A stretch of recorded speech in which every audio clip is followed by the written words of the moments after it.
What often distinguishes fulfilled from unfulfilled lives is an ingredient that's not part of the educational curriculum and that can sound vague, silly and Californian in the bad sense: confidence. It's humbling to realize just how many great achievements haven't been the result of superior talent or technical know-how, merely that strange buoyancy of the soul that we call confidence. Why is confidence so easy to lack? Partly, it's a hangover from the past. For thousands of years, for most of us, there simply were no opportunities for hope. We were serfs and slaves, and the central psychological survival skill was to keep our heads down and our expectations low. Each of us still carries a little of the legacy from that past, an attitude of inner serfdom that threatens our spirit deep into a democratic, technological modern age. Hope can feel dangerous. There might in addition have been parents who sent out subtle messages. People like us don't. Who do you take yourself for? We should feel compassionate about where those defensive parental messages came from. They were a protection, a survival strategy, and an escape from humiliation. School didn't necessarily help either. It wanted us to be good boys and girls and taught us to trust in established authority.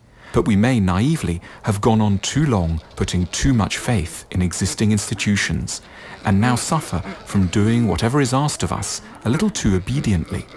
Part of becoming an adult seems to be to embrace the painful realization that grown-ups don't actually have all the answers, and therefore that we have every right, indeed a duty, to break certain rules and think things through independently. We need to learn a calculated form of disrespect, which can be a surprising thing after 20 years or so of enforced obedience. We need to learn a constructive suspicion of authority, a path between total compliance on the one hand and sullen skepticism on the other. In addition, confidence seems to involve a courage to accept imperfection. It's tempting never to get going when everything has to be perfect. But that's a recipe for remaining under the bed.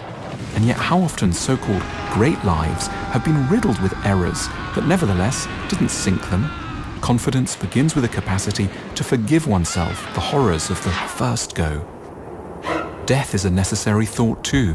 We should use it not to further sadden us, but to scare us fruitfully into taking some action.